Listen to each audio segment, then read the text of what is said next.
Au lendemain des Survivor Series, régnait au sein de WWE une consternation globale. Mais qui a volé l'œuf de Vince McMahon?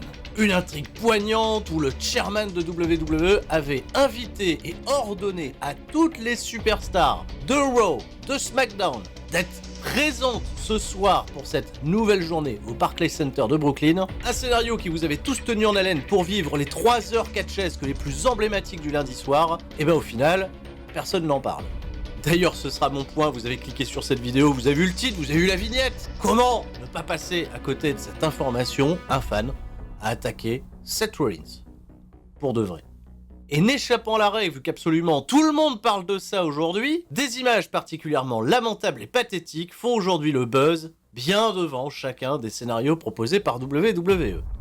Bon allez, on est parti les Storymaniacs, parlons de catch et parlons de ce qui s'est passé hier lors de cet épisode qui s'est déroulé dans la nuit du lundi 22 novembre au mardi 23 novembre. Lendemain des Survivor Series, le qu'est-ce qui s'est passé est sorti bien tard, mais il est sorti à 1h30 du matin et vous êtes déjà nombreux à l'avoir visionné et je vous en remercie. Vous n'êtes d'ailleurs pas passé à côté de l'information principale, à savoir la sortie du nouveau t-shirt de Michel Beaujolais, doit-on appeler ça le Beaujolais nouveau, je ne sais pas, et moins 15% de réduction sur absolument toute la boutique C'est ça le catch jusqu'au 30 novembre. Bon, et maintenant on le sait, c'est pas Michel qui a volé l'œuf, c'est pas le chameau non plus. Puisqu'évidemment le dénouement de ce mystère totalement incroyable a déjà été résolu avec un happening particulièrement... Ah bon. Eh ben... Ah bon. Eh ben... Ah bon.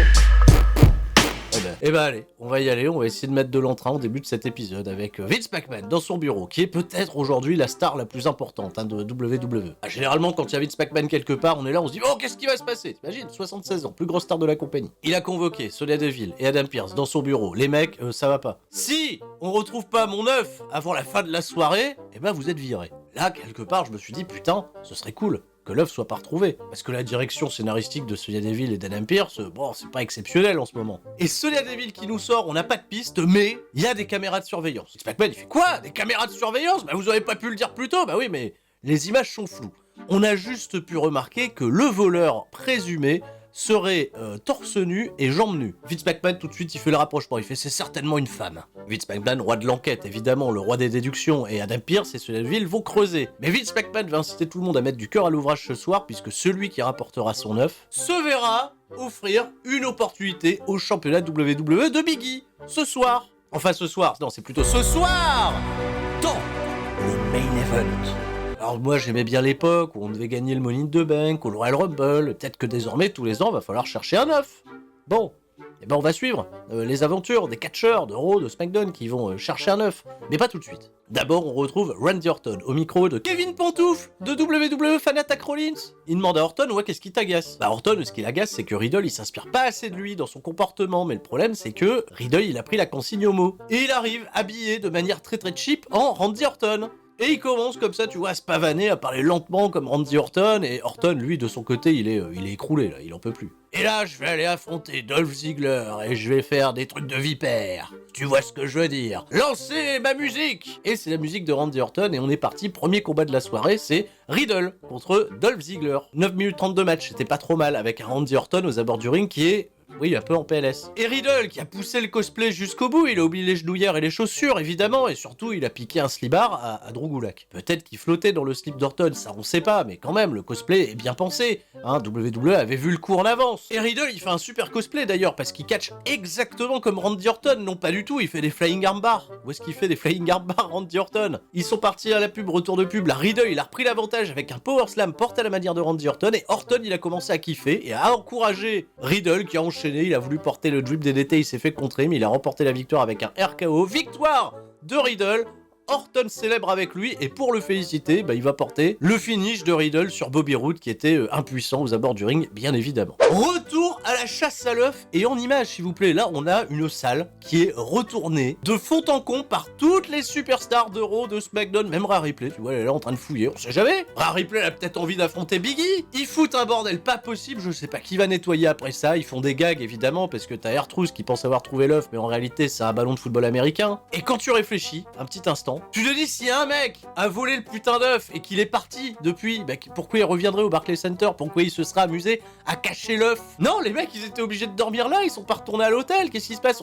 On a fermé les accès. Bref, nous vivons dans la logique WWE, on va pas chercher, la chasse à l'œuf se poursuit. Et pourtant, on n'est pas encore en avril. Becky Lynch, après sa victoire sur Charlotte Flair, vient au ring pour déclamer quelques mots et surtout faire un constat. Vous aimeriez peut-être que j'affronterais un Ripley. Bah là, les gens, ils viennent de voir Rhea Ripley faire la chasse à l'œuf, alors ils ont pas applaudi pour elle. Peut-être que vous souhaiteriez me voir contre Bianca Belair. Il y a un peu plus d'entrain pour Bianca Belair, ou pourquoi pas affronter ma nouvelle challengeuse au championnat, à savoir Liv Morgan. Et là, en effet, il y a des réactions bien plus vives. Et ben, elle va traiter les gens d'hypocrites, parce que hier, quand les meufs, elles faisaient leur 5 contre 5 au Survivor Series, le public, il en a profité pour chanter de la merde. Bon, ils chantaient à EW, CM Punk, en effet. Et Becky Lynch leur dit, eh ben, je suis bien d'accord avec vous. Elles sont pas terribles. Il y a un trop gros level entre moi et toutes ces meufs. Et est-ce qu'on peut vraiment lui reprocher? Elle estime grosso modo qu'elle a pas de compétition, que la ceinture sera accrochée sur son épaule encore très longtemps, et on s'arrête là. Et c'était une chouette promo de la part de Becky Lynch, qui malgré son ultra popularité arrive à retourner le public comme elle le souhaite, c'était plutôt cool. On est parti à la pause, on nous remonte, oui toute la soirée on nous a remontré bien entendu ce qui s'est passé au Survivor Series, la victoire de Bianca Belair à 4 contre 1 qui a donné une victoire à la Team Raw, et Bianca Belair elle vient aussi au ring pour claquer une promo en disant que hier elle a prouvé qu'elle était la meilleure, la plus balèze, etc. Mais elle va jamais parler de Becky Lynch, qui vient copieusement d'insulter tout le roster, elle en parle pas. Non, elle parle à Doudrop, qui voulait, je rappelle, lui piquer sa place, tu vois, au sein de l'équipe. Elle a fait, t'as vu meuf, tu voulais prendre ma place là, t'as vu? Mais Doudrop elle est pas là pour répondre parce que on refait le match. Elle affronte Tamina qui vient accompagnée au ring par Natalya qui est à SmackDown, bah, elle est là, tout le monde a été convoqué, mais elle est pas en train de chercher les œufs, ce serait marrant d'ailleurs qu'il y a catcheurs disent non, je veux pas avoir de match, je veux continuer à chercher des œufs. 4 minutes de match, rien de plus par rapport à leur rencontre de la dernière fois, c'est une fois de plus une victoire de Bianca Belair, plutôt logique. Natalya elle a voulu l'attaquer après le match, Bianca Belair elle s'en est sortie et Doudrop de nulle part est venu lui porter son gros splash et est reparti bras dessus bras dessous avec Tamina et Natalya, un clan totalement incroyable qu'on verra pas évoluer les prochaines semaines parce que bah oui, Natalya elle est à SmackDown, donc à quoi ça sert? D'ailleurs parlons des gens qui étaient censés être là, tout SmackDown devait être là, vous pensez que Roman Reigns il était là? Pas du tout. On nous remonte là aussi les exploits de Seth Rollins, ce seul survivant pour la Team Raw qui a battu Jeff Hardy dans le dernier segment. Seth Rollins justement il vient au ring, il est prévu qu'il affronte Finn Balor, le match qu'on n'avait pas eu la semaine dernière. Belle entrée pour Seth Rollins avec le public du Barclays Center qui va chanter à l'unisson son thème, c'était plutôt rigolo, même après que la musique soit coupée. Rollins va bien évidemment se vanter de sa victoire et rabaisser tous ses coéquipiers, pour terminer évidemment par Finn Balor qu'il est sur le point d'affronter. Finn Balor va se pointer, Seth Rollins va l'attaquer, cela dit pendant son entrée, il va y avoir une grosse bagarre à l'extérieur du ring entre les deux, jamais la cloche ne sonnera, le match ne débutera pas, et Seth Rollins va prendre l'avantage définitivement après un coup d'escalier, un stomp, puis allez, un deuxième stomp. Balor, il s'est fait éclabousser dans tous les sens et Seth Rollins, au moment de repartir en coulisses, va se faire attaquer par... au début, on savait pas. Même les commentateurs, ils ont été surpris parce qu'on l'a vu, tu vois, un court instant, ils ont fait « Ah, mais qui c'est ?» Et puis là, ils ont eu la consigne, on a remontré les images de Balor qui se faisait casser la gueule, ils ont dit « Ah non, merde, c'est un fan, c'est pas Biggie qui vient se venger pour suivre le programme, non, c'est pas lui, non. » Non, et puis franchement, vu la shape du gars, c'était pas Biggie. Donc voilà, Internet n'a parlé que de ça, et c'est bien dramatique d'ailleurs. Moi-même j'y contribue en mettant des vignettes putassières. Ce qui est quand même assez déplorable, c'est que le mec a eu un champ libre, il est pas arrivé du public par le public. Le mec il est quand même arrivé par le stage d'entrée. Bon, pas par les coulisses, mais par le stage d'entrée. Il a pu avoir une course facile de 20-30 mètres pour se donner de l'élan et essayer de blaquer Seth Rollins, qu'il l'a tout de suite bien entendu contré avec une guillotine. Et c'est pas la sécurité qui est arrivée la première, c'est les arbitres. La sécurité, elle était aux fraises. Elle arrivait bien plus tard pour escorter le fan en dehors de l'arène, et WWE ont d'ailleurs déclaré qu'ils vont entamer des poursuites contre le fan en question. Le dossier est remis aux mains de la justice, et c'est quand même une putain de bonne chose. Putain, mais c'est un peu fou quand il réfléchit, parce que le mec aurait pu arriver avec un couteau, avec quoi que ce soit, quoi, et Seth Rollins, il était en bagarre avec lui pendant quand même, tu vois, 5-6 secondes, quoi. Bon voilà, on en a parlé, on n'en parlera plus, merci, bonsoir. Retour à la chasse aux œufs avec tout le roster qui déboule dans le couloir, les mecs courent comme des furies, on leur a dit non, c'est peut-être dans la pièce là-bas, et t'as tout le roster qui court, et c'est lamentable.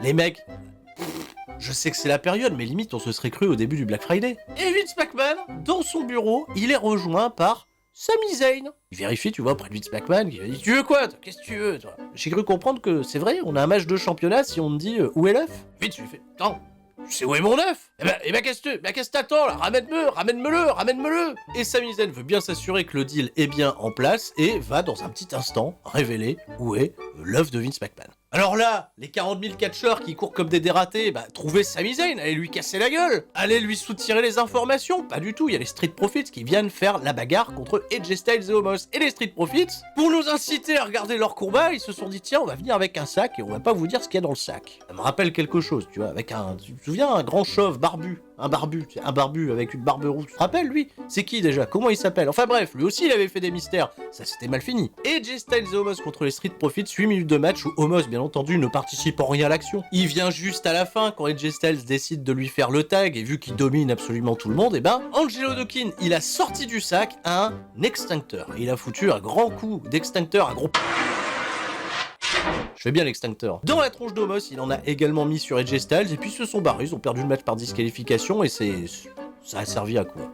Kevin Owens backstage, il est avec la lampe torche de son téléphone portable en train de chercher dans des casiers s'il trouve pas un œuf. Sarah Schreiber, elle vient l'interrompre, elle lui dit t'as écouté là, le discours de Rollins, il a mal parlé de toi tout à l'heure et Kevin Owens il fait non, j'étais en train de chercher un œuf. D'ailleurs, je suis bien curieux de savoir qui va ramener l'œuf et qui va devenir l'aspirant au titre, ça m'intéresse. Puis il se barre.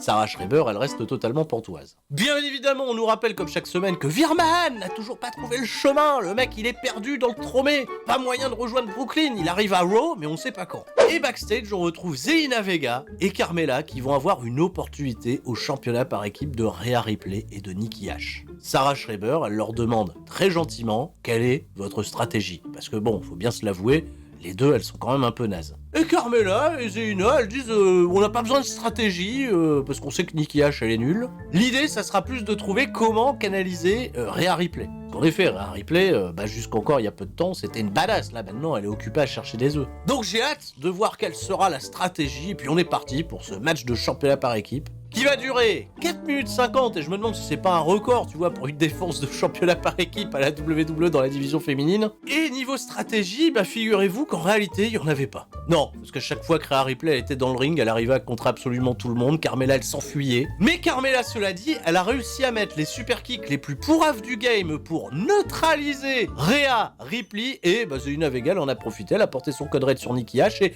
nouvelle championne par équipe, elles sont contentes, elles crient très fort. Certains diront you deserve it, et moi j'ai très envie de changer de chaîne à ce moment-là, parce que c'était...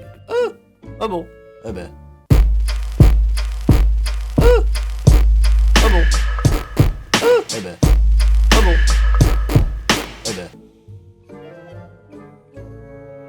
J'ai pas les mots. Vince McMahon dans son bureau en train de commander le nouveau t-shirt Michel Beaujolais, j'en suis sûr, ou de mettre des pouces bleus à cette vidéo, bon ça on l'avait fait déjà hier. Il est interrompu par Sonia Deville, elle lui dit c'est bon, on a retrouvé l'œuf. Mais ils sont partis à la pub avant, l'histoire de restez bien, regardez Raw, et là, boum, happening. Adam Pearce, Sonia Deville, ils sont assis, il y a Sami Zayn qui se pointe, c'est bon, j'ai retrouvé le coupable. Et là, voilà, Austin Theory, avec l'œuf. Le mec il est mal, il se dit putain, j'ai piqué l'œuf, mais je décide quand même de venir, tu vois, pour le rendre, c'est ça qui est... Un bel esprit quand même, il vient pas, il est pas ligoté, attaché, il vient de lui-même. Vince il dit à Deville et Pierce, allez-y, dégagez, là c'est entre nous là, et qu'est-ce que t'as fait bonhomme, qu'est-ce qui t'arrive, t'es Austin Theory, t'es censé avoir une grande carrière chez nous, pourquoi tu fais ça? Et Austin Theory il se disait ouais, je vous cherchais, je voulais faire un selfie et vous étiez pas là, il y avait l'œuf, j'ai fait le selfie avec l'œuf, il montre la photo du selfie à Vince McMahon, et là, il était un peu pris de panique parce qu'il y avait plein de gardes. Il a piqué l'œuf, il s'est barré, il s'est rendu compte qu'il avait fait une connerie, c'est pour ça que il est venu. Hein. Et Sami Zayn, il fait ouais, c'est moi qui l'ai ramené, c'est moi qui l'ai ramené. Sami Zayn, je sais pas s'il l'a véritablement ramené. D'ailleurs, justement, Vince McMahon, il va dire à Austin Theory, mec, putain, t'as des guts, t'as du courage, toi. T'es venu, c'était dangereux, t'as pris l'œuf, là tu viens de me le rendre, ça j'aime, ça me plaît, ça. Tiens, match de championnat ce soir contre Biggie. Austin Theory, il vit sa meilleure vie, il prend un selfie avec Vince McMahon, pendant ce temps-là, Sami Zayn, il est dégoûté, et Vince McMahon lui répond, bah toi t'es une poucave. Voilà. Fin du segment, fin du mystère de l'œuf, pas de The Rock évidemment. On arrête de faire la promotion pour Netflix, ça va bien 5 minutes. Et ce soir, dans le main event, Biggie contre Austin Theory, le championnat est en jeu. Reginald dans le ring pour défendre le championnat 24/7. Il est bien Reginald, tout le monde courait après un œuf, donc lui il était plutôt à l'aise, posé. Il affronte Cedric Alexander. Ça a catché pendant, évidemment, 1 minute 30, et Cedric Alexander a remporté la victoire après le lumbar check. Nouveau champion 24/7 jusqu'à ce que tous les nuls, de ce fait, il n'y a plus d'œufs à aller chercher. Ils sont arrivés par la rampe d'entrée, Cedric Alexander il a pris peur, il s'est retourné, il a pas vu Dana Brooke. Dana Brooke, ouais, elle a porté un blockbuster et elle a pris le titre. 1, 2, 3. nouvelle championne 24/7. Et là, t'as tous les mecs qui sont autour de Dana Brooke, qui disent bah ouais, mais on peut pas l'attaquer, c'est une femme. Je suis sûr que vous avez tous pensé à une autre scène avec un autre logo, mais bref, Dana Brooke est la nouvelle championne 24/7. Et plus tard, on va la retrouver en coulisses au micro de Sarah Schreiber pour nous dire c'est le plus beau jour de ma vie, j'ai prouvé que je méritais. Et bah Dana Brooke, 2021.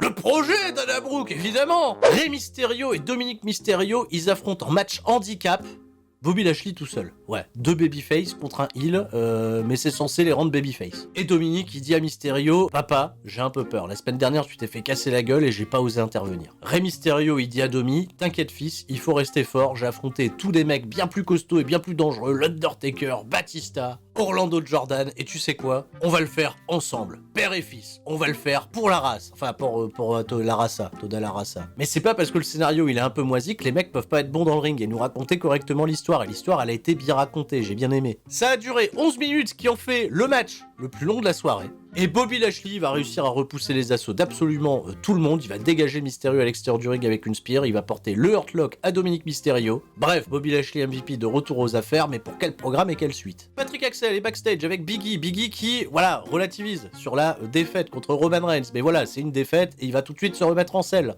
Il va quitter l'arène en ayant battu Austin Theory et il va finir cette journée positivement. Des déclarations qui restent Axel Patrick totalement heureux. Il est content. Oui, il a souri. Voilà. Damien Priest fait son entrée. Figurez-vous qu'il va faire un Open Challenge. Peut-être l'occasion de reprendre le programme là où il avait été laissé avec Apollo Crews. On va y revenir puisque avant ça, Patrick Axel, il travaille beaucoup ce soir. Il a en interview Liv Morgan et Liv Morgan, elle a prêté l'oreille aux déclarations de Becky Lynch. Elle aura pas le temps d'en dire grand-chose parce que Becky Lynch, elle était là. Elle a fait oui, qu'est-ce que tu vas faire? Tu vas encore une fois pleurer, tu vas perdre comme t'as perdu dans le 5 contre 5 par élimination. Heureusement que Bianca Belair, elle était là. Liv Morgan, elle a mis une grosse baigne à Becky Lynch qui méritait quelque part et Becky Lynch, elle est en train de travailler le plus possible pour essayer de rendre Liv Morgan pertinente et ce serait bien que Becky Lynch, voilà, elle mette à profit son talent pour construire une nouvelle star. Et peut-être que Liv Morgan sera cette nouvelle star. On le découvrira. Open Challenge, et la logique est respectée. Apollo Crews, et là on va parler de logique. Déjà c'est le commandant Aziz qui parle. Ah ouais, il parle un peu, il fait tu vas écouter Apollo Crews, d'accord, qu'est-ce qu'il dit? Apollo Crews, il commence à mal parler de Damien Priest, il est fier lui par contre de ses origines nigériennes, enfin bref, je sais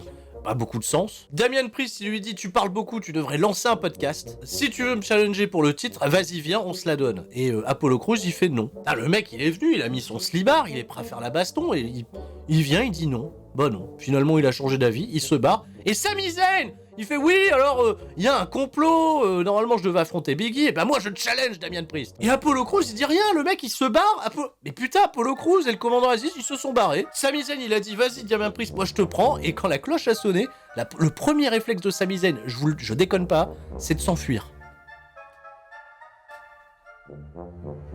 T'arrives, tu challenges un mec, et le premier truc que tu fais c'est tu t'enfuis. Bah comment tu vas le battre? Bon, l'action elle s'est équilibrée, ça a duré 8 minutes 45, c'était pas si mal dans le ring, mais pas suffisamment excitant, je pense, pour le public. À un moment donné, Sami Zayn, il a pris la ceinture, il a été nargué de Damien Priest, il a une fois de plus vrillé, mais il s'est pas fait disqualifier le con, il a totalement dézingué Sami Zayn, il a remporté la victoire, 1, 2, 3. J'ai quand même pas mal de doutes sur l'idée que Damien Priest tourne heel, comme je le lis pas mal sur internet, et notamment dans les réactions sous mes vidéos. Je pense qu'ils essayent juste de trouver une espèce d'hulk-up à Damien Priest, qui en effet, quand il pète un câble, il a ce regard totalement possédé. Et Vince McMahon, si ça se trouve, il aime bien. Donc, on va faire ça. Biggie, ils ont même pas diffusé son entrée. Le mec, il était déjà hors ring, comme un jobber. Ils ont donné l'entrée, par contre, complète à Austin Theory. Avant que la cloche sonne, Seth Rollins est venu au ring. Il a surveillé, hein, attention, qu'il n'y ait pas un fan qui l'attaque. Et il va s'installer tranquillement à la table des commentateurs. Le match va durer 10 minutes. Il était assez cool. C'était assez frais de voir une nouvelle tête dans le main event, bien combiné avec Biggie. Austin Theory est un bon catcheur. Au milieu du match, sans aucune raison, il y a Kevin Owens aussi qui s'est pointé pour observer l'action. On avait d'un côté Seth, de l'autre côté Kevin. Et à un moment clé du match, Biggie va être à l'extérieur du ring, Seth Rollins dans le dos de l'arbitre va vouloir l'attaquer au niveau de la jambe, là où il a été blessé par Roman Reigns la veille, mais Kevin Owens va réaliser une distraction qui va empêcher l'arbitre de peut-être donner un avantage dans le combat à Austin Theory. Biggie va en profiter, remporter la victoire avec le big ending, et Biggie, enfin gros babyface, il va venir attaquer et Kevin Owens et Seth Rollins à la fin du match pour rester le plus fort. Ce qui nous permet, voilà, de laisser derrière nous la défaite contre Roman Reigns avec un Biggie qui assume ses positions. En revanche, WWE, je ne sais pas quand est planifié le combat entre Biggie et Seth Rollins. Ils vont garder ça pour le 1er janvier, parce qu'il va falloir trouver comment nous écrire la suite, et il y a encore, 4 semaines de booking, et Seth Rollins, ça fait déjà 4 semaines qu'il est challenger au titre, et oui. C'est la fin. Cet épisode de Monday Night Raw que je qualifierais plutôt de moyen, assez décevant d'un point de vue scénaristique. Ce qui se passe entre Kevin Owens, Big E et Seth Rollins, c'est assez intéressant. Et puis en conclusion, le catch avant tout, pas les fans qui attaquent les catcheurs. Quoi qu'il en soit, même pour le public, ça paraissait être le truc le plus divertissant. C'est quand même ça le drame.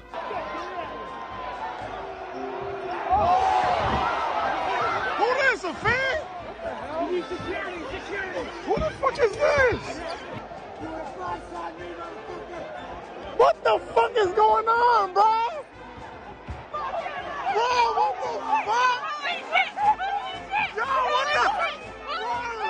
what the fuck? C'est tout pour moi, je termine ici cette semaine marathonienne. Je vous dis à la prochaine et tout le monde reste fort, c'était Sturi. Ciao, bye bye.